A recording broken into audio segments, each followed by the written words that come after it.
afternoon. I want to begin by thanking Prime Minister Abbott, the people of Brisbane, and the people of Australia for being such extraordinary hosts for the G20. All the arrangements were terrific, and as always, the people of Australia could not have been friendlier and better organized. So I very much appreciate everything that you've done. We had a lot of good discussions during the course of the G20, but as our Australian friends say, this wasn't just a good old chin wag. I really love that expression. It was a productive summit, and so I want to thank Tony for his leadership, and the people of Brisbane truly did shine throughout this process with their hospitality. This is the final day of a trip that has taken me across the Asia-Pacific, a visit that comes against the backdrop of America's renewed economic strength. The United States is in the longest stretch of uninterrupted private sector job growth in its history. Over the last few years, we put more people back to work than all the other advanced economies combined. And this growing economic strength at home set the stage for the progress that we have made on this trip. It's been a good week for American leadership and for American workers. We made important progress in our efforts to open markets to U.S. goods and to boost the exports that support American jobs. We continue to make progress towards the Trans-Pacific Partnership, our agreement with China to extend visas for business people, tourists, and students is going to boost tourism, grow our two economies, and create jobs for Americans and Chinese alike. We also agreed with China to pursue a bilateral investment treaty, as well as agreeing on an approach to the information technology agreement that is estimated would support some 60,000 American jobs. And here at the G20, China committed to greater transparency on its economic data, including its foreign exchange reserves. And this is a step toward the market-driven exchange rate that we've been pushing for, because it would promote a level playing field for American businesses and American workers. Here in Brisbane, all the G20 countries announced strategies to increase growth and put people back to work, including a new initiative to support jobs by building infrastructure. Our nations made commitments that could bring another 100 million women into our collective workforce. We took new steps towards strengthening our banks, closing tax loopholes for multinational companies, and stopping tax evaders and criminals from hiding behind shell companies. And these were all very specific provisions. These were not just goals that were set without any substance behind them. We have made very concrete progress during the course of the last several G20 sessions in preventing companies from avoiding the taxes that they owe in their home countries, including the United States, and making sure that we've got a financial system that's more stable and that can allow a bank to fail without taxpayers having to bail them out. Meanwhile, the breakthrough that the United States achieved with India this week allows for a resumption of talks on a global trade deal that would mean more growth and prosperity for all of us. This week, we also took historic steps in the fight against climate change. The ambitious new goal that I announced in Beijing will double the pace at which America reduces its carbon pollution while growing our economy and creating jobs, strengthening our energy security, and putting us on the path to a low-carbon future. Combined with China's commitment, China for the first time committed to slowing and then peaking and then reversing the course of its emissions, we're showing that there's no excuse for other nations to come together, both developed and developing, to achieve a strong global climate agreement next year. The $3 billion contribution to the Green Climate Fund that I announced yesterday will help developing nations deal with climate change, reduce their carbon pollution, and invest in clean energy. I want to commend, by the way, Prime Minister Abe and Japan for their $1.5 billion pledge to the fund. And following the steps we've taken in the United States, many of the G20 countries agreed to work to improve the efficiency of heavy-duty vehicles, which would be another major step in reducing emissions. And finally, I'm pleased that more nations are stepping up and joining the United States in the effort to end the Ebola epidemic in West Africa. Coming on the heels of our global health security agenda in the United States, the G20 countries committed to helping nations like those in West Africa to build their capacity to prevent, detect, and respond to future outbreaks before they become epidemics. So from trade to climate change to the fight against Ebola, this was a strong week for American leadership. And the results will be more jobs for the American people, historic steps towards a cleaner and healthier planet, and progress towards saving lives, not just in West Africa, but eventually in other places.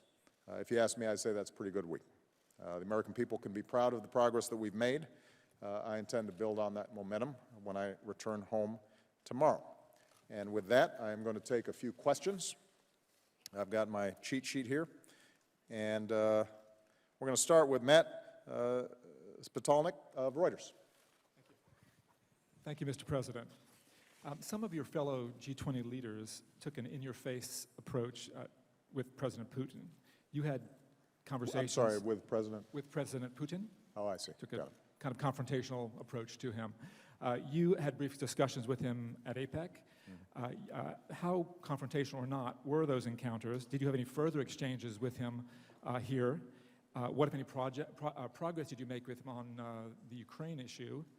And, of course, you've now just met with EU leaders. Did you agree on further sanctions? One other question, sir, on a domestic subject. Are you prepared to state unequivocally that if Congress does pass a Keystone Pipeline bill, that you would veto it if it comes to your desk?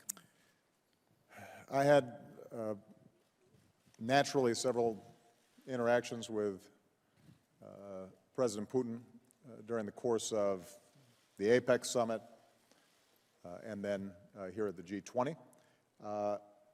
I would characterize them as typical of our interactions, which are businesslike and blunt. And my communications to him was no different than what I've said publicly, as well as what I've said to him privately over the course of this crisis in Ukraine. And that is, Russia has the opportunity to take a different path, to resolve the issue of Ukraine in a way that respects Ukraine's sovereignty and is consistent with international law. That is our preference, and if it does so, then I will be the first to suggest that we roll back the sanctions that are frankly having a devastating effect on the Russian economy. If he continues down the path that he is on, violating international law, providing heavy arms to the separatists in Ukraine, violating an agreement that he agreed to just a few weeks ago, the Minsk agreement, that would have lowered the temperature and the killing in the disputed areas and providing us a pathway for a diplomatic resolution, then the isolation that Russia is currently experiencing will continue. And in my meeting with European leaders, they confirmed their view that so far Russia has not abided by either the spirit or the letter of the agreement that Mr. Putin signed or agreed to, and that as a consequence we are going to continue to maintain the economic isolation while maintaining the possibility of a diplomatic solution. It is not our preference to see Russia isolated the way it is. We would prefer a Russia that is fully integrated with the global economy, that is thriving on behalf of its people, that can once again engage with us in cooperative efforts around global challenges. But we're also very firm on the need to uphold core international principles. And one of those principles is that you don't invade other countries or finance proxies and support them in ways that break up a country that has mechanisms for democratic elections. Did you discuss or agree with them on further sanctions? At this point, the sanctions that we have in place are biting plenty good. We retain the capabilities, and we have our teams constantly looking at mechanisms in which to turn up additional pressure as necessary. With respect to Keystone, I've said consistently and I think I repeated in Burma, but I guess I've got to answer it one more time. We're going to let the process play itself out. And the determination will be made in the first instance by the Secretary of State, but I won't hide my opinion about this, which is that one major determinant of whether we should approve a pipeline shipping Canadian oil to world markets, not to the United States, is does it contribute to the greenhouse gases that are causing climate change. Matt, I gotta move on, man. I know everybody wants to go home. All right, other people have questions. Jim Acosta, CNN. Thank you, Mr. President. Wanted to ask you about the climate deal that you agreed to with Chinese President Xi. And on that front, but also adding in your expected executive action on immigration, that you're taking executive actions on a multitude of fronts, and wanted to ask you, sir, what is stopping a future Republican president, or even a Democratic president, from reversing your executive orders, and are you expanding the powers of the presidency in ways that could potentially backfire on your agenda down the road? And on the battle against ISIS, your Joint Chiefs Chairman Martin Dempsey is in Iraq right now, but at a congressional hearing last week, he said he could envision a scenario in which ground forces could be engaged in combat in Iraq alongside Iraqi security forces. I know you've ruled out the possibility of having ground forces, U.S. ground forces engaged in combat, going house to house and so forth. Has your thinking on that changed somewhat? And might General Dempsey be able to convince you otherwise? Okay. With respect to the climate agreement, the goal that we've set, a 26 to 28% reduction by 2025, we shaped that target based on existing authorities rather than the need for additional congressional action. I want to be clear here, Jim, that that's based not on particular executive actions that I'm taking, but based on the authority that's been upheld repeatedly by this Supreme Court for the EPA, the Environmental Protection Agency, to be able to shape rules to regulate the emission of greenhouse gases. Obviously, it's supplemented by a bunch of stuff that we're doing that nobody suggests isn't within our authority. For example, the doubling of fuel efficiency standards on cars is something that we negotiated with the car companies and with labor groups, and is working really well, and we're selling a lot of American cars domestically as well as internationally, and they're more fuel-efficient cars and, as a consequence, more popular cars. With respect to executive actions generally, the record will show that I have actually taken fewer executive actions than my predecessors. Nobody disputes that. What I think has changed is the reaction of some of my friends in Congress to exercising what are normal and, frankly, fairly typical exercises of presidential authority. You are absolutely right that the very nature of an executive action means that a future president could reverse those actions. But that's always been true. That was true when I came into office. If President Bush had a bunch of executive actions that he had signed, it was part of my authority to reverse them. That's why, for example, on immigration reform, it continues to be my great preference to see Congress pass comprehensive legislation, because that is not reversed by a future president. It would have to be reversed by a future Congress. That's part of the reason why I've argued consistently that we're better off if we can get a comprehensive deal through Congress. That's why I showed extraordinary patience with Congress in trying to work a bipartisan deal. That's why I was so encouraged when the Senate produced a bipartisan immigration deal, and why I waited for over a year for Speaker Boehner to call that bipartisan bill in the House.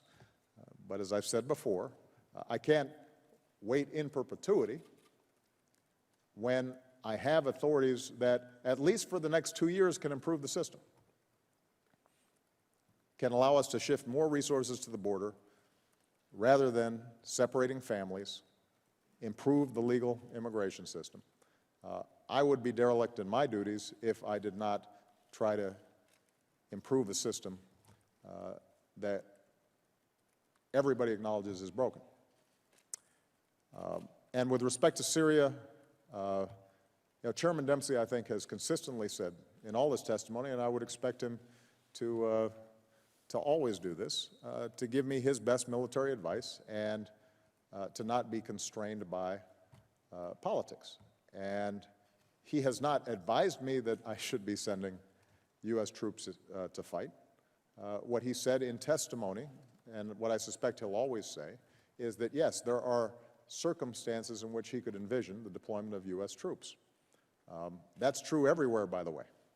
That's his job, is to think about various contingencies. And yes, there are always circumstances in which the United States might need to deploy U.S. ground troops. If we discovered that ISIL had gotten possession of a nuclear weapon and we had to run an operation to get it out of their hands, then yes, you can anticipate that not only would Chairman Dempsey recommend me sending U.S. ground troops to get that weapon out of their hands, but I would order it. So the question just ends up being, what are those circumstances? I'm not going to speculate on those. Right now, we're moving forward in conjunction with outstanding allies like Australia in training Iraqi security forces to do their job on the ground. The current scenario, your thinking on that has not changed. My thinking has not changed currently. Ed Henry of Fox. Thank you. One question, I promise. That's great. All right. At your Burma town hall a couple days ago, you tried to inspire young leaders by saying governments need to be held accountable and be responsive to the people. I wonder how you square that with your former advisor, Jonathan Gruber, claiming you were not transparent about the health law because, in his words, the American people, the voters, are stupid. Did you mislead Americans about the taxes, about keeping your plan, in order to get the bill passed? No, I did not. I just heard about this. I get well briefed before I come out here. The fact that some advisor who never worked on our staff expressed an opinion that I completely disagree with in terms of the voters is no reflection on the actual process that was run.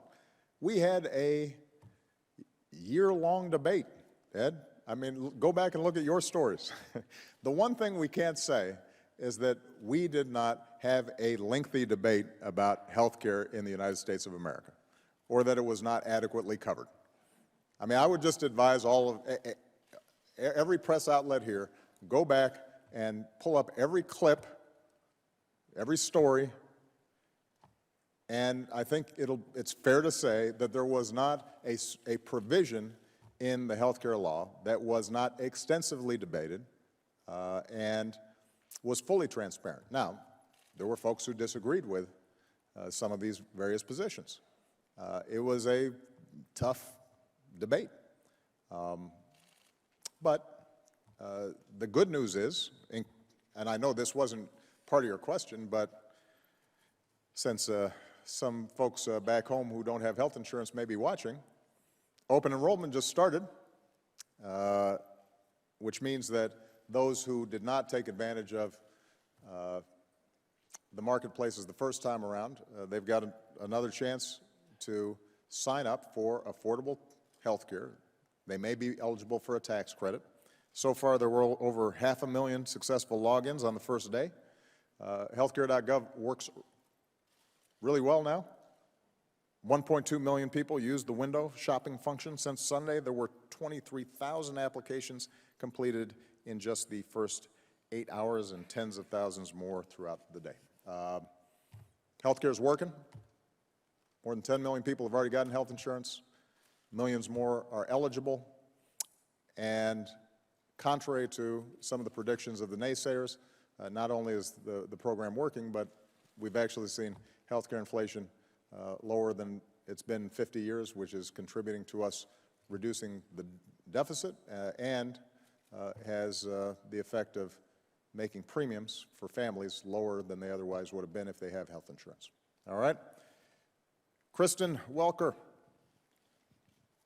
Thank you, Mr. President. I'd like to ask you again about Syria. When you were recently asked about the U.S. campaign against ISIS, you said, quote, "It's too early to say whether we are winning." You went on to say, "This is going to be a long-term plan."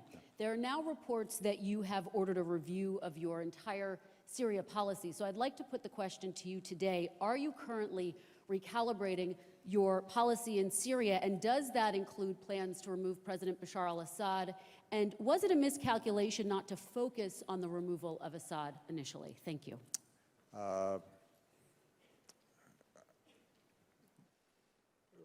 We have a weekly meeting with my CENTCOM commander, with my chairman of the Joint Chiefs, with all our diplomatic personnel related to the region, as well as my national security team, and Secretary of State, Secretary of Defense, intelligence teams, to assess what kind of progress are we making both in Iraq and in Syria with respect to ISIL. And I will be having weekly meetings as long as this campaign lasts, because I think it's very important for us to get it right. We have not had a comprehensive review of Syria. We've had a comprehensive review of what are we doing each and every week, what's working, what's not. Some of it is very detailed at the tactical level. Some of it is conceptual. We continue to learn about ISIL, where its weaknesses are, how we can more effectively put pressure on them. And so nothing extraordinary, nothing formal of the sort that you described has taken place. Certainly no changes have taken place with respect to our attitude towards Bashar al-Assad. And I've said this before, but let me reiterate.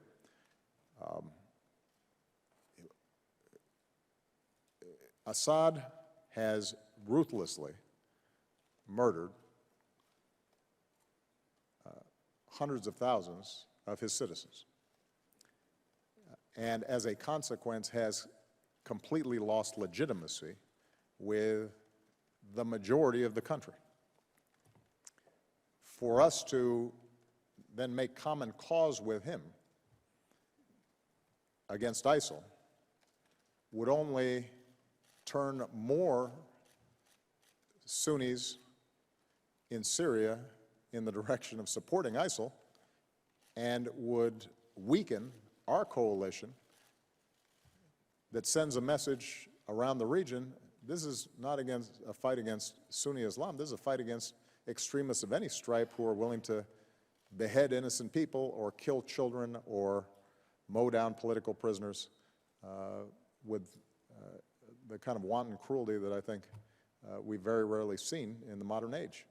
And so we have communicated to the Syrian regime that when we operate going after ISIL in their airspace, that they would be well advised not to take us on. But beyond that, there's no expectation that we are going to, in some ways, enter an alliance with Assad. He is not credible in that country. Now, we are looking for a political solution eventually within Syria that is inclusive of all the groups who live there, the Alawite, the Sunni, Christians, and at some point, the people of Syria and the various players involved, as well as the regional players, Turkey, Iran, Assad's patrons like Russia, are going to have to engage in a political conversation. And, you know, it's the nature of diplomacy in any time, certainly in this situation, where you end up having diplomatic conversations potentially with people that you don't like and regimes that you don't like. But we're not even close to being at that stage yet. But just to put a fine point on it, are you actively discussing ways to remove him as a part of that political transition? No. Major Garrett.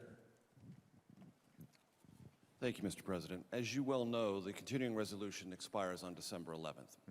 Many things you've talked about on this trip are related to that, funding for coalition operations in Iraq and Syria, the Ebola outbreak, not to mention day-to-day government operations. What are the odds the country will see itself in a shutdown scenario? How much do you fear the government will shut down, and to what degree does your anxiety about this or your team's anxiety about this influence the timing of your decision on immigration and executive action? I take Mitch McConnell at his word when he says that the government's not going to shut down. There's no reason for it to shut down. We traveled down that path before. It was bad for the country. It was bad for every elected official in Washington. And at the end of the day, was resolved in the same way that it would have been resolved if we hadn't shut the government down. So that's not going to be productive. And I think that Leader McConnell and Speaker Boehner understand that. But this goes to a broader point that I've made previously, and I'll just reiterate. It is in the nature of democracy that the parties are going to disagree on certain issues. And in our system, because we don't have a parliamentary system, it means that you can have a Congress of one party and a president of another, and they disagree on some really fundamental issues.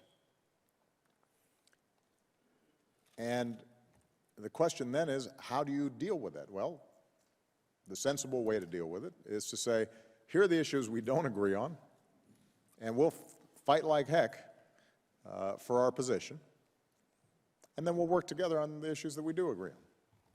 And that's how it's always been. That's how it was with Ronald Reagan when he was dealing with a Democratic Congress. There was at no point did the Democrats say, well, because we don't agree with Ronald Reagan on XYZ issue, then we can't work with him on Social Security reform or tax reform or other issues. He said, okay, we'll fight on that. We'll join together on that. And as a consequence, the country will make progress. And I would expect that same attitude in this instance. I understand that there are members of the Republican Party who deeply disagree with me and law enforcement and the evangelical community and a number of their own Republican colleagues about the need for immigration reform. I get that. And they've made their views clear, and there's nothing wrong with them arguing their position and opposing legislation. But why they would then decide we're going to shut down the government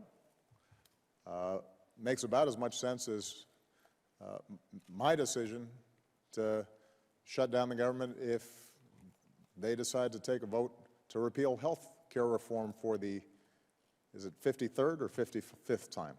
I mean, I understand that there's a difference there, but let's keep on doing the people's business. Does the shutdown anxiety in any way affect your timing at all on immigration action? No, I think the main concern I have is making sure that we get it right. And that's what we're focused on at this point, because any executive action that I take is going to require some adjustments to how DHS, the Department of Homeland Security, operates, where it's deploying resources, et cetera, how are folks processed, what priorities are set up, and so I want to make sure that we've crossed all our T's and dotted all our I's. That's my main priority. And we are going to close with Jim Avila. Thank you, Mr. President.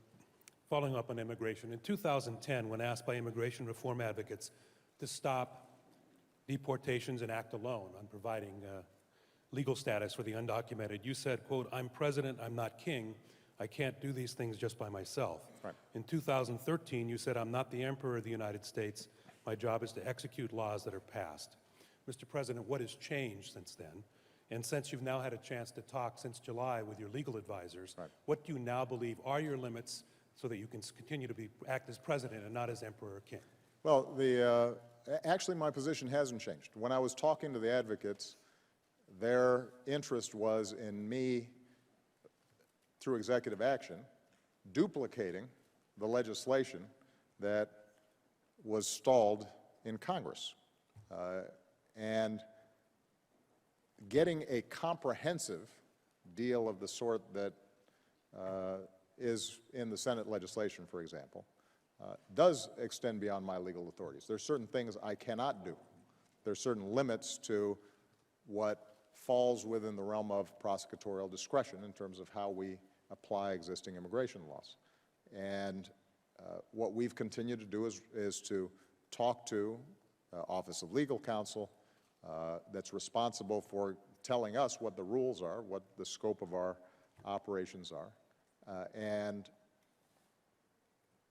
determining where it is appropriate for us to say, we're not going to deport 11 million people. On the other hand, we've got severe resource constraints right now at the border, not in apprehending people, but in processing and having enough immigration judges and so forth. And so what's within our authority to do in reallocating resources and reprioritizing, since we can't do everything. And it's on that basis that I'll be making a decision about any executive actions that I might take. I will repeat what I've said before. There is a very simple solution to this perception that somehow I'm exercising too much executive authority.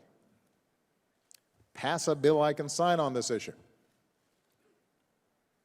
If Congress passes a law that solves our border problems, improves our legal immigration system, and provides a pathway for the 11 million people who are here, working in our kitchens, working in farms, making beds in hotels. Everybody knows they're there. We're not going to deport all of them. We'd like to see them being able, out in the open, to pay their taxes, pay a penalty, get right with the law. Give me a bill that addresses those issues. I'll be the first one to sign it, and metaphorically, I'll crumple up whatever executive actions that we take, and we'll toss them in the wastebasket, because we will now have a law that addresses these issues. But in those 5 months, sir, since you said you were going to act, Yeah. have you received the legal advice from the Attorney General about what limits you can Yes. you have and what you can do? Yes. And would you tell us what those are? No. I will tell them when I make the announcement. But it's a good try, though. It was a good angle. Jim and I go way back, although he was famous, I was not. He used to be a broadcaster in Chicago, so I used to watch him on TV. You've aged a little better than I have. Yeah. All right, people of Australia, thank you again for your wonderful hospitality.